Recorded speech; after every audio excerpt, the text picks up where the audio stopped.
काल्पनिक है। हम किसी भी तरह की अंधविश्वास को बढ़ावा नहीं देते हैं। इस कहानी के सभी पात्र और घटनाएं भी काल्पनिक हैं।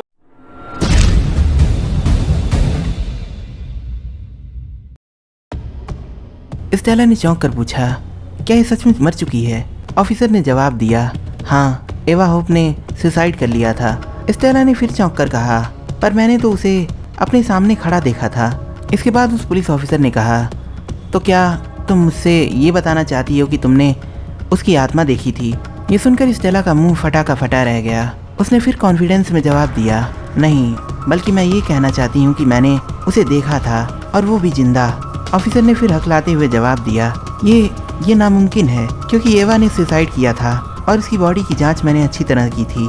स्टेला ने कहा, मेरा यकीन मानो ऑफिसर, वो एवा ही थी। ऑफिसर ने जवाब दिया, पर मुझे इस बात पे डाउट है। इसके बाद स्टेला को एवा के मौत के बारे में जानने की और भी इच्छा होने लगी।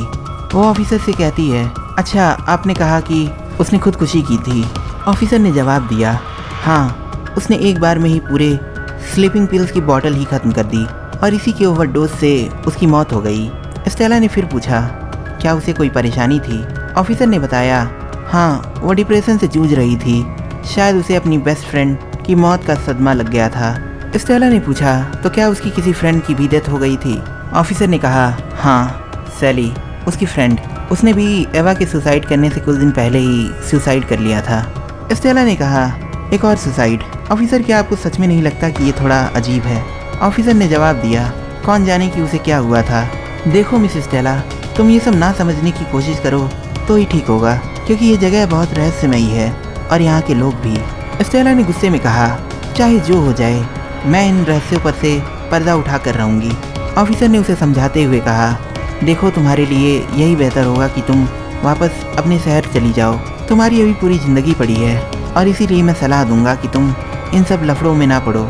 स्टेला ने गुस्से में ऑफिसर को जवाब दिया, ये खेल नहीं ऑफिसर, चाहे जो हो जाए, मैं इन सब मौतों के पीछे का राज जान कर रहूँगी। ऑफिसर ने कहा, और मैं तुम्हें पहले ही बता देना चाहूँगा कि अंत में तुम्हारे हाथ कुछ भी नहीं लगेगा। स्टेला ने अब ऑफिसर से एक आखिरी सवाल पूछा कि एवा होप मरने से पहले काम क्या करती थी? ऑफिसर ने जवाब दिया, वो सैलम के विच म्यूजियम में काम करती थी। पर तुम ये क्यों पूछ रही हो? स्टेला ने बहाना देते हुए कहा, बस ऐसे ही, मैं थोड़ा क्यूरियस थी। अच्छा, अब मुझे चलना चाहिए। ऑफिसर ने उसकी मंशा भांपते हुए कहा, पता नहीं क्यों, पर मुझे लग रहा है कि हम फिर बहुत जल्द मिलेंगे। इधर यहाँ न्यूयॉर्क में स्टेला की कंपनी में अंकल हैरी काफ़ी परेशान थे। तभी स्कॉट वहाँ आ पहुँचा। उसने हैरी से मजाकिया अंदाज में कहा, क्या बुढ़े अंकल, आप अभी तक सोने नहीं गए? हैरी ने जवाब दिया, वैसे मुझे लगता है कि तुम्हें पहले अपना काम शुरू कर देना चाहिए। स्कॉट ने फिर हंसते हुए कहा, आप मुझसे नफरत क्यों करते हैं बूढ़े अंकल? आप तो मेरे परदादा जैसे हैं। हैरी ने अब तंग आकर उससे कहा, आखिर तुम चाहते क्या हो स्कॉट? स्कॉट भी अब सीरियस हो गया। उसने कहा, मैं तो सिर्फ ये जानना चाहता हूँ कि आप फोटोज़ को कब चुनेंगे, जो कि हमें इस एडिशन के मैगजीन में पब्लिश करना है। हैरी ने जवाब दिया, ठीक है, मैं तुम्हें बता दूंगा, पर अभी तुम जाओ और जाकर अपना काम करो। स्कॉट मुड़ा और वो अभी कुछ कदम ही चला था कि तभी हैरी ने उसे पीछे से पुकारते हुए कहा, और हाँ, तुम मेरे पौधों से दूर ही रहना। स्कॉट ने फिर हंसते हुए कहा, कभी कभी तो मुझे लगता है कि आप मुझसे ज़्यादा अपने पौधों से प्यार करते हैं। तभी उसे स्टेला का कॉल आने लगा। वो कॉल रिसीव करता है और स्टेला से कहता है कि अच्छा हुआ कि तुमने कॉल किया स्टेला। तुम्हें पता है कि मुझे तुम्हारी कितनी चिंता हो रही थी। क्या वहाँ पर सब ठीक है? स्कॉट ने पूछा। स्टेला ने जवाब दिया, हाँ, मैं ठीक हूँ, पर तुम मुझसे पहले वादा करो कि जो बात मैं तुम्हें अब बताने वाली हूँ उसे सुनकर तुम परेशान नहीं होगे। दरअसल मेरी कार का एक्सीडेंट हुआ था। ये सुनकर स्कॉट थोड़ा घबरा गया। उसने पूछा, क्या, एक एक्सीडेंट? अंकल हैरी वहाँ खड़े उनकी सारी बातें सुन रहे थे। स्टेला ने कहा, मैंने कहा ना कि तुम्हें चिंता करने की कोई ज़रूरत नहीं, मैं बिल्कुल ठीक हूँ। मेरी गाड़ी का एक्सीडेंट इसलिए हुआ क्योंकि एक औरत अचानक मेरी गाड़ी के ठीक सामने आ गई थी। स्कॉट ने हैरानी से कहा, क्या, एक औरत गाड़ी के सामने आ गई थी? स्टेला ने कहा, हाँ, पर सुनो, पुलिस के मुताबिक वो औरत पहले ही मर चुकी है। स्कॉट इतना हिला हुआ था कि उसने फिर हैरानी से उससे कहा, क्या, वो मर चुकी है? अब अंकल हैरी ये सुनकर थोड़ा परेशान हो गए और वो ध्यान से उनकी बातें सुनने लगे। स्कॉट ने स्टेला से कहा, देखो स्टेला, मुझे ये सब बिल्कुल भी ठीक नहीं लग रहा।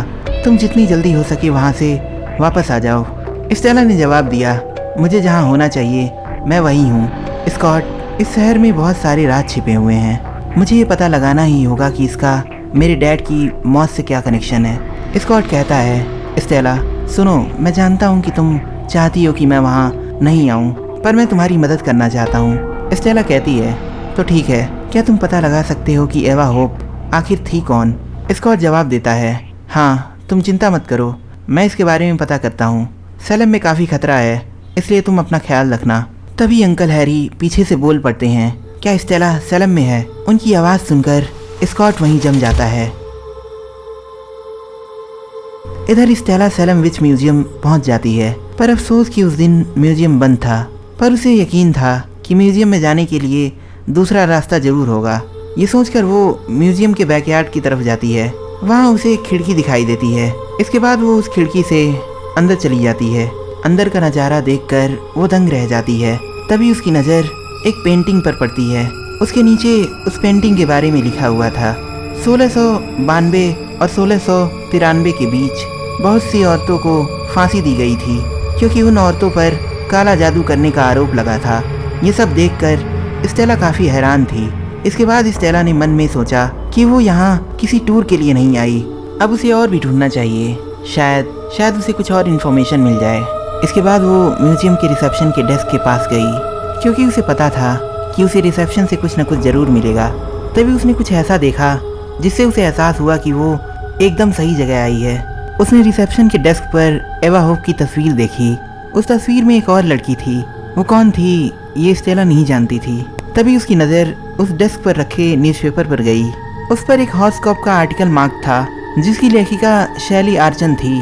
तभी स्टेला को याद आया, उस ऑफिसर ने बताया था कि शैली एवा की फ्रेंड थी, जिसने एवा से पहले सुसाइड किया था। उस आर्टिकल पर किसी ने पेन से SOM लिखा था। स्टेला को ये समझ में नहीं आ रहा था कि SOM का आखिर मतलब क्या है। इसके बाद उसने ड्रॉवर खोलकर देखा तो उसे उसमें सैलम्स पैराडाइज का एक पोस्टर मिला। देखने से ये कोई होटल जैसा लग रहा था। और जब स्टेला ने उस पोस्टर को पलट कर देखा तो उसके पीछे लिखा था, safe place to hide out, ask for Nora. Stella ने सोचा कि उसे ये जगह भी ज़रूर चेक करना चाहिए। अब इसके बाद उसने एवा का कंप्यूटर चेक करना चाहा, पर बदकिस्मती से उस पर पासवर्ड लगा था। तभी उसे वहाँ किसी के कदमों की आवाज़ सुनाई दी। वो तुरंत एक मूर्ति के पीछे छुप गई। तभी वहाँ दो लोग आए। वो आपस में कुछ बात कर रहे थे। स्टेला ने उनमें से एक को पहचान लिया। वो कोई और नहीं बल्कि सैलम का मेयर पुतनाम था। वो कह रहा था कि चिंता मत करो, ये मौतें मेरे इलेक्शन कैंपेन का कुछ नहीं बिगाड़ पाएंगी। हम इलेक्शन पोल्स में काफ़ी आगे हैं और अब हम इस पर कोई आँच नहीं आने देंगे, चाहे जो हो जाए। वो दूसरा आदमी कहता है, आप चिंता मत कीजिए, सारे केसेस क्लोज हो चुके हैं। पर मैं आपको एक बात बता देना चाहूँगा, मुझे ऑफिसर स्मिथ का कॉल आया था। पुतनाम ने कहा, उस बेवकूफ़ के पास तो हमेशा बुरी खबर ही होती है सुनाने के लिए। अब उसने क्या कहा? ऑफिसर स्मिथ बता रहे थे कि कोई पुलिस स्टेशन आकर इन मौतों के बारे में पता कर रहा था। स्टेला ने ये सुनकर सोचा कि ये दोनों मेरे बारे में बात कर रहे हैं। ये सोचकर वो उनके पीछे गई। हॉल में पहुंचकर उसने सुना कि पुतनाम कह रहा था, इन सब मौतों के राज को पता नहीं लगाने देगा। पुतनाम ने उस दूसरे आदमी से पूछा, अच्छा आखिर वो था कौन जो ये सब पूछ रहा था? उस आदमी ने उसे जवाब दिया कि वो एक औरत थी, जहाँ तक मुझे मालूम है उसका कोई कनेक्शन है डॉक्टर एंडरसन से। ये सुनकर स्टेला बहुत चौकन्ना हो गई। पुतनाम ने पूछा, क्या वो भी मैगजीन में काम करती है? उस आदमी ने जवाब दिया, मुझे नहीं पता, पर हाँ उस औरत को ये शक है कि ये सारी मौतें आपस में जुड़ी हुई हैं। पुतनाम ने कहा, ठीक है, तुम इस मामले को हैंडल करो। उस आदमी ने कहा, ठीक है, पहले मैं कोशिश करूंगा कि मीडिया को ये बात पता ना चले। पुतनाम ने गुस्से में कहा, और उस औरत का क्या? उस आदमी ने जवाब दिया, मुझे लगता है कि उसे ऑफिसर स्मिथ ही हैंडल कर लेंगे। पुतनाम ने कहा, मुझे स्मिथ पर भरोसा नहीं, वो मोटा किसी भी काम का नहीं, इसलिए मैं चाहता हूँ कि तुम इस मामले को हैंडल करो। किसी भी कीमत पर इन मौतों का राज बाहर नहीं आना चाहिए। तभी स्टेला किसी चीज से टकरा जाती है और इससे एक जोर की आवाज होती है। पुतनाम कहता है, वो क्या था? वो दूसरा आदमी कहता है, ये आवाज वहाँ से आई है। पुतनाम उसे चेक करने के लिए कहता है। अब स्टेला जो दीवार के पीछे छिपी थी, डर के मारी उसकी सांसें रुकने लगती हैं।